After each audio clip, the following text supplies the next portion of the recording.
Does anybody else think they look like they're singing a song?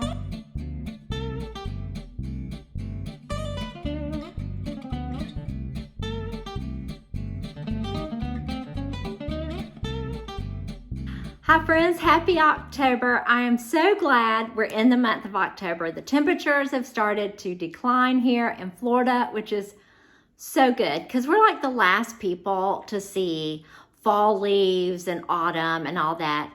Well, except for the people in the southern part of Florida. But anyways, I'm also excited it's October because this is the Halloween month and I love making Halloween decorations and I love sharing them with you.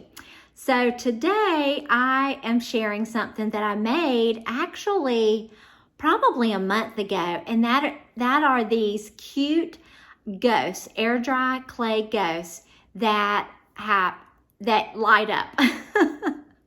Anyways, they're super easy to make. It did take me a few tries of just molding it once you roll it out. So I'm going to show you a trick on rolling it out. And then I'm going to take you through each little detail because, you know, the details is what makes it work, right? So rather than you spending hours trying to figure out the details like I did, I'm going to share them with you and hopefully that'll make it easy for you. Now, this is a fun project to do with the kids. So I'm trying to use everything that is kid friendly, like using a ruler instead of a knife. So I will show you that. But if you don't have kids, a knife might be easier to use than a ruler. So let's get started. We will make one, and while it's drying, I'll show you the ones I've already made, and I'll even show them to you at nighttime so you can see how they light up. Let's get started and make some cute air dry clay ghosts for your decorations this year. So I wanted to take a minute and show you one of the ghosts I made. He's drying, but they're so cute and they're really easy. And I'm gonna show you what I used to make this ghost. So first of all, I just used plain old Crayola air dry clay. Pretty good, right? The second thing is I used a couple of these popsicle sticks, and these are really long ones from Hobby Lobby. I'll see if I can find them online and link them in the description. Actually, there'll be a blog post linked in the description that has everything linked in it. So if you are gonna order everything online, I'll have everything linked in the blog post that's linked in the description. Okay, you're gonna need something to roll with. You can use a good old-fashioned kitchen rolling pin. I picked up these dowels at Hobby Lobby and I cut them shorter. So this works. Have a little bit of water on hand to moisten your fingers. At the Dollar Tree are these little tea light, battery-powered tea lights. You're gonna need some of these, so grab some of them. You will need a knife or a ruler that's thin because we may need to cut in some places, so you may need that. And then last, some wax paper. I work on a hard surface on wax paper, and the wax paper kind of helps the ghost from sticking permanently. And then I'm gonna show you this, but it's only because I'm working on the floor. I'm using a cutting board, or in this case, I think this is a pizza board. So I'm using this to work on. Oh, one more thing. I do grab some toothpicks. Not sure, there you go. So grab some toothpicks so that you can make their eyes and their mouth. Okay, so the first thing you need to do is open up your air dry clay and get you a good size ball out. I would say probably, the first one I did was probably about the size of a ping pong ball. I'm gonna do one a little bit bigger this time. We're gonna try for a big one. Okay, so the first thing you wanna do is take some clay and work it in your hands and heat it up. This helps it to roll out better. And then once you kind of get it heated up, just roll it into a ball like this. and then put it on the paper or wax paper and press it out a little bit. That's what I do. I just kind of use this part of my hand and I press in the middle out, turn it, press in the middle out. It's kind of a rolling effect. And then once I get it out a little ways, I take this and I just work from the center and I gently move from the center out. Lift it up, turn it around. Okay, one thing I forgot to show you is if you're working on a hard surface, if you take 2 of these popsicle sticks and glue them together, it makes it a little bit thicker, which will make your bigger ghost more stable. If you're doing a real little ghost, you can use this, but I like a little bit thicker. It gives me more stability. So next, I place my popsicle sticks on both sides, and I put this on there, and I roll out, and it makes it nice and even.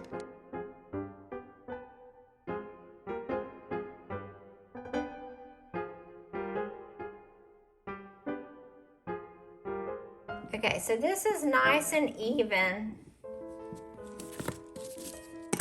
So now I'm gonna take and lift him up and pull this off, making sure that I don't pull anything with it.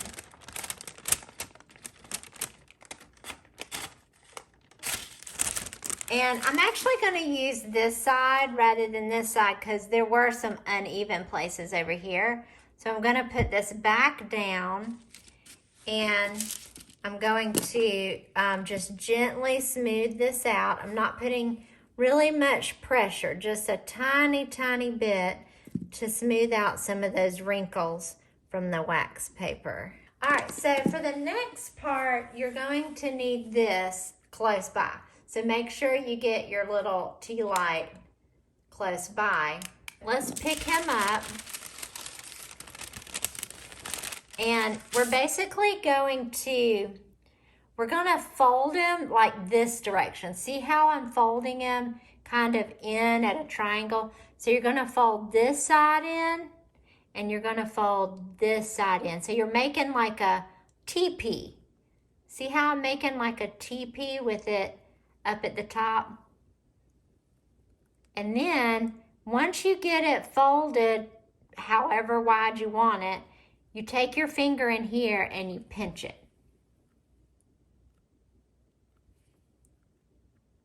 And then once you kind of get up in there, you can use this finger to press up and this finger to press down.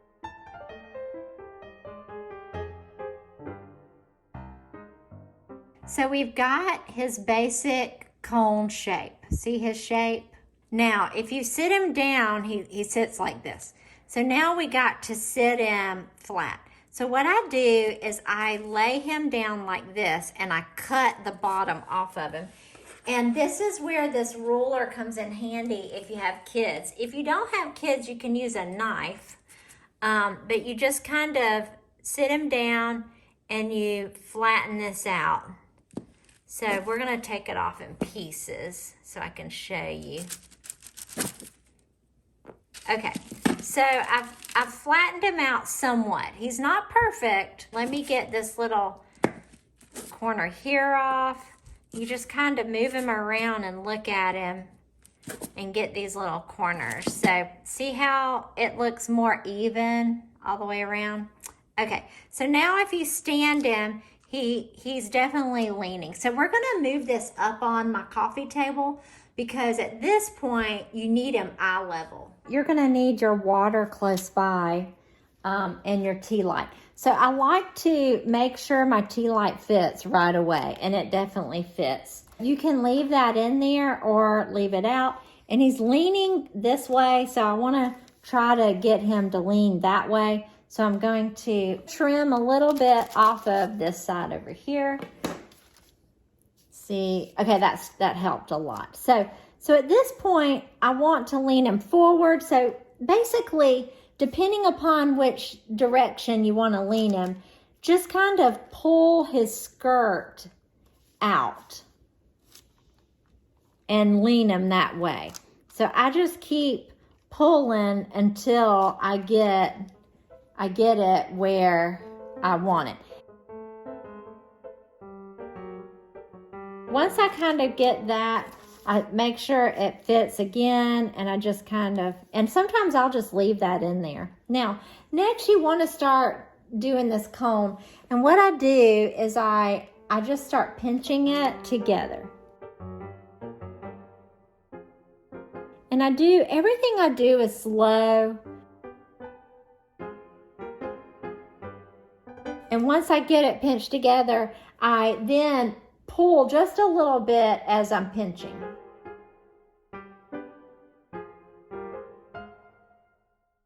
So once you get it, you just start pulling it over. Okay, so now I'm gonna take a little bit of water, and you don't want it saturated, and I just start smoothing stuff out. So I think we've got him to a good place. So I'm gonna lift him up just to make sure he comes off this. And we're gonna take this out for a second. Let's make sure we don't wanna dry it in there. All right, we're at a good point now to do his eyes. And I just use a toothpick for this. So I put him directly in front of me, so I gotta kind of turn him this way. So I put him directly in front of me, and then I come down about an inch from his head, and I make a dot with my toothpick, and then I make another dot. And this kind of helps me determine where I want his eyes. And then I make another dot down below. So I'll show you this so you can see what I'm talking about. See the dots? So now all I do is I take and I roll the toothpick and I push it through the clay until I get all the way inside. And I do the same with this one and the same with this one. Now with the bottom, so with all of them, once I go through, I kind of pull and I do like a big circle inside there, like that. And then I do the same over here. I'm gonna turn it so it'll face you until they're about the same size. And then on this part, I pull straight down. And I try to make this like a big oval. Okay, so this is how he looks. Now I take a little bit of water on my finger and I smooth it out. I like bigger eyes, so let's make these eyes bigger. Okay, so we're at a good stopping place for this one. So let me put this back in here. I'm constantly checking to see if this fits because I can't tell you how many I've made and it didn't work. I have 3 ghosts made. We're gonna let these dry overnight. So it's day 2 and they're all dry. So here they are. Aren't they adorable? When they finish drying, put your candles back under them and test them out. So, I think it's this one. See, he's not all the way on the floor. And I think as they dry, I think they shrink a little bit. So he shrunk a little bit. The others did great. I tell you what, let's chalk paint them. Okay, so the paint I use is Dixie Belle. I have this white paint color, but I want to tone it down a little bit. This is the white I have. So I'm gonna use this Barcelona beige. And I actually used this on a project last week where I block printed kitchen towels. I just remembered I wanted to show you that I washed them and how they turned out. They turned out really, really good. I mean, the coloring stayed on very nicely. I mean, it's softer than it was before, and it was already softer because I'd ironed it. It looks great. For those of you who are new, these lighter areas, I did that on purpose because I wanted it to have like an aged, distressed look. I wanted to be vintagey looking, but they turned out great. I washed them on gentle cycle and I dried them on low. Now, once I've washed them one time, I'll probably throw them in with everything else next time. And I do not know if you can bleach them, but so far so good. They turned out really nice and I'm ready to use them. Okay, so let's get back to these cute little guys.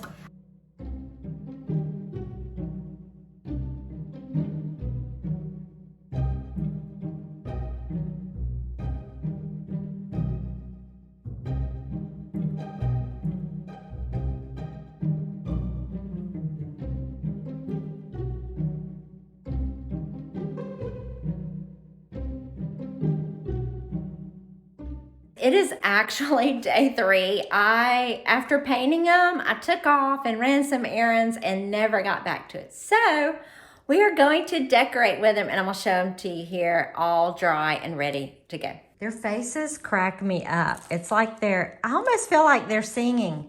Does anybody else think they look like they're singing a song? Like a whole choir. They're so cute. Okay, let's put them on the bookcases and other places and we'll see how we like them.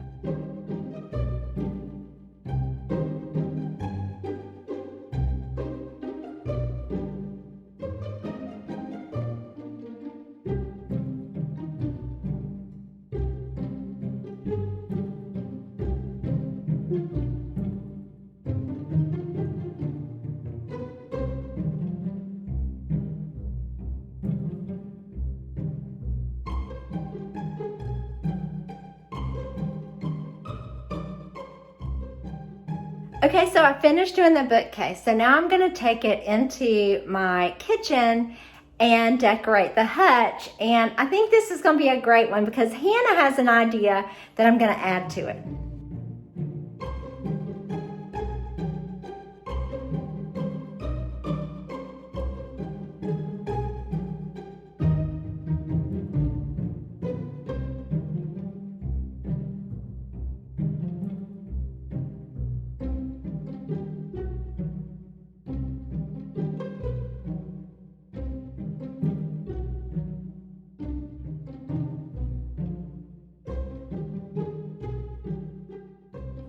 So last I have this mum that I picked up at Trader Joe's. And when I was up in the attic getting my leaf garland, I grabbed some of my Dollar Tree white painted pumpkins. So we'll add some here.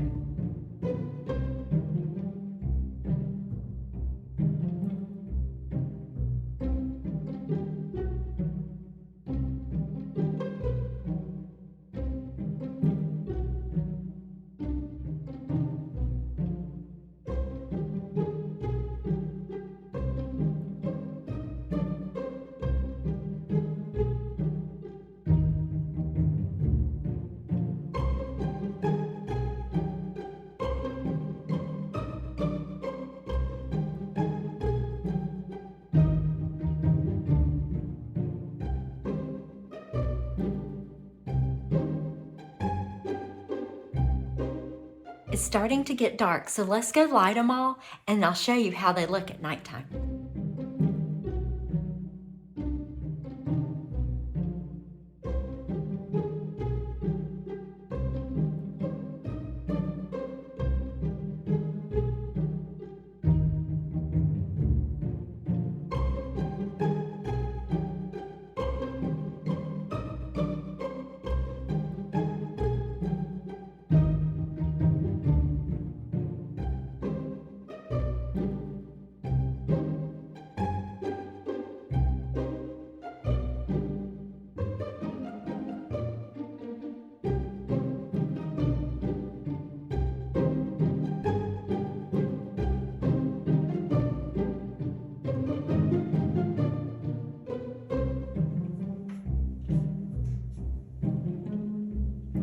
So what'd you think? Wasn't that a fun DIY? I hope it has encouraged you to go get some supplies and make some decorations for Halloween.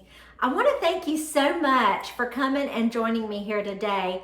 Next week, keep your fingers crossed because I hope to finish up all the Halloween decorating and give a Halloween home tour. So subscribe and ring the bell so you don't miss out on watching the Halloween home tour next week.